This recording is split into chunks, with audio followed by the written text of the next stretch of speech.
Dave Jensen had been coming to Hollywood Star for 3 consecutive days. When Jenny noticed him, he would come in at 2 p.m. every day, have a cup of coffee, make a few phone calls, sometimes take out a few documents to look at, and then disappear into the building across from Hollywood Star. He was probably more than 30s, already starting to bald, a bit chubby, and dressed very casually, always wearing a jacket and different styles of flannel pants. He looked like a down-and-out agent that could be seen everywhere in Hollywood, the kind who couldn't afford a decent suit, which left a bad impression on Jessica, the other hostess at Hollywood Star, because Dave had clumsily tried to flirt with her, but she had rejected him without mercy. Jenny had talked about him with Jessica once.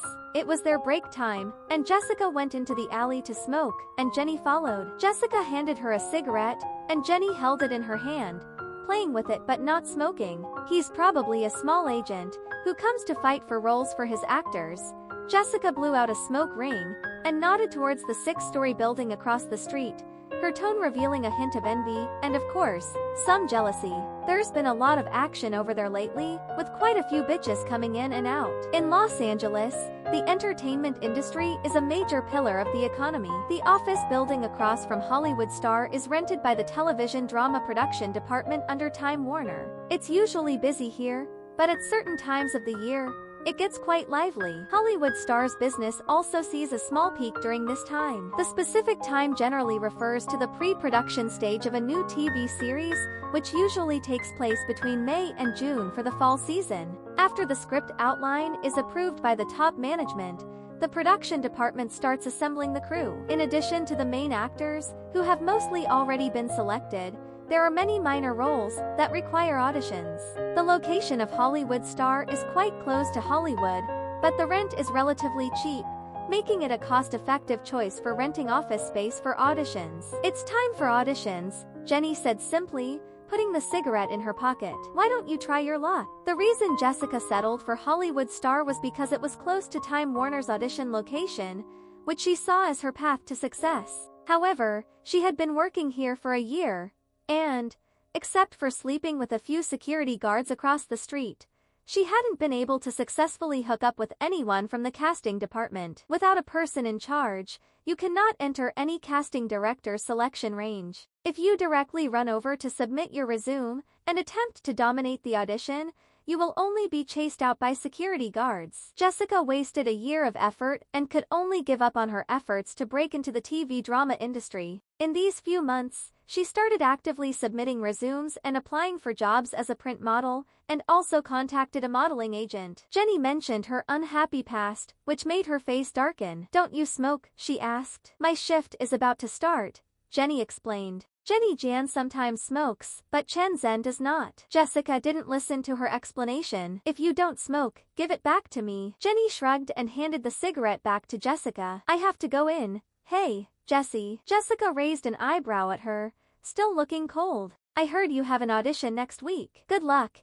Jenny raised her fist, and Jessica's expression softened. She reached out and fist bumped her. "Same to you, sis." Jenny smiled and turned to walk into the restaurant. After about 5 minutes, she saw Dave push the door open and replaced Jessica to greet him. "Hi." Dave was clearly looking for Jessica, and his response was absent-minded. "Hi." Jenny handed him the menu, and Dave casually browsed through it several times. But Jenny didn't mind. The longer she stood next to Dave, the more she could read the words on the folder from the corner of her eye. Although it was reversed and only half was pulled out of the briefcase, Jenny, or Chen Zhen, had a pretty good skill of reading inverted text. She owed this skill to her ex-husband. In order to break or prolong the pace of her ex-husband's affair, Chen Zhen practiced this trick. In the end, her skill reached the point where she could silently read the text as long as there were words in the corner of her eyes. She mainly used this ability to peek at her ex-husband's phone. It seems that Jessie hit the jackpot this time, Jenny thought as she read those few lines, in English again.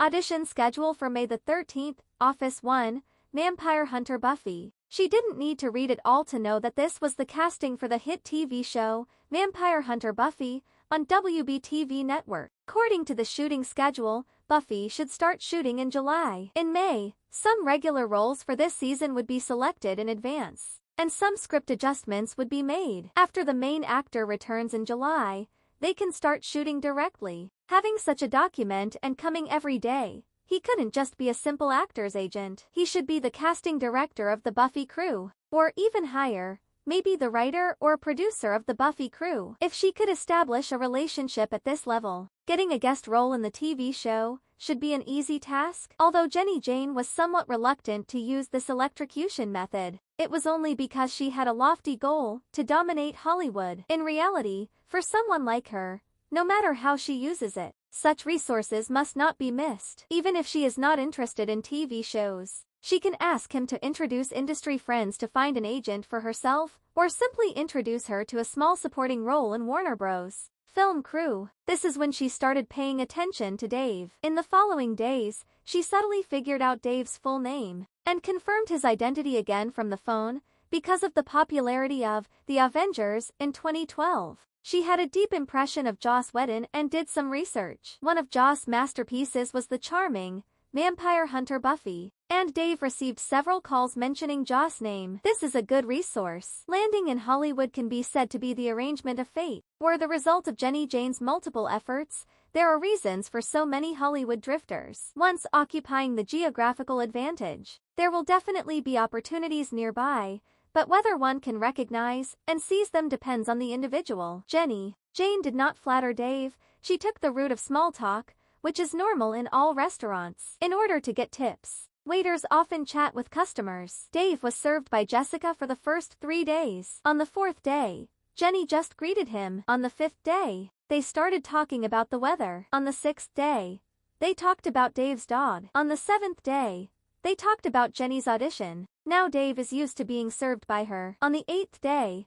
they talked about Jenny's imaginary audition. Jenny told him that the audition didn't go well, and they found the vase girl they wanted. Oh, Dave sympathetically said. Jenny smiled bravely at him. If you want to encourage me, tell me I would be a good vase. Dave laughed. Darling, you are more than just a vase. Jenny put her hands on her hips and pretended to be angry. Dave raised his hands in surrender. Okay. You would be a great vase girl. Jenny put her hands down and they laughed together. Thank you.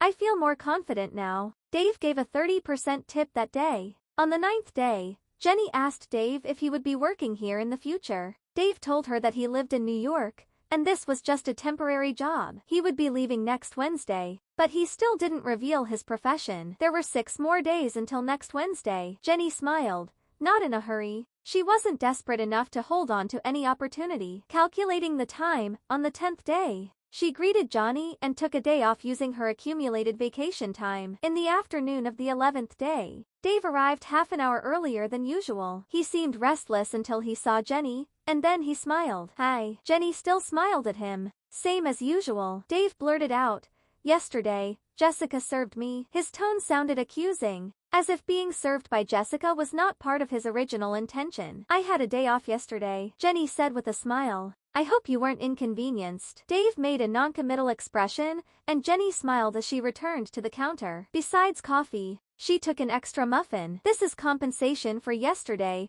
on behalf of the store, she said, winking at Dave. If you need anything, just let me know. When it was time to pay, Dave still gave a 30% tip. He seemed nervous, but he bravely looked into Jenny's eyes. You said I could call you for anything. Yeah, Jenny said, but I don't have your number. Dave said, stuttering. He quickly explained, without a number, how can I call you? Jenny had been throwing this pun at Dave every day, and it seemed like it had built him up too much. Now that he was going down the stairs, he was actually afraid and stuttering. This man was so innocent and cute that Jenny couldn't help but laugh. Now, she actually liked Dave a little. Should I say, I'm glad you finally asked? Or, oh my, I didn't expect this at all. She took out a pen, but her hand stopped halfway and she pretended to think with a serious face. Dave stuttered, of course the former. Oh please, it has to be the former. You don't have to be so nervous. Jenny chuckled, leaving her phone number on the receipt. If there's anything, she gestured with 6 fingers, wiggling them near his ear. Holding the coffee cup and muffin plate, she started walking back. She noticed that Dave kept staring at her back until she disappeared behind the counter. He asked you out. Johnny asked curiously. Tell me you turned him down. Look at him. He's a loser. He doesn't deserve you. Jenny just smiled and didn't say anything. Dave called that night to ask her out for dinner.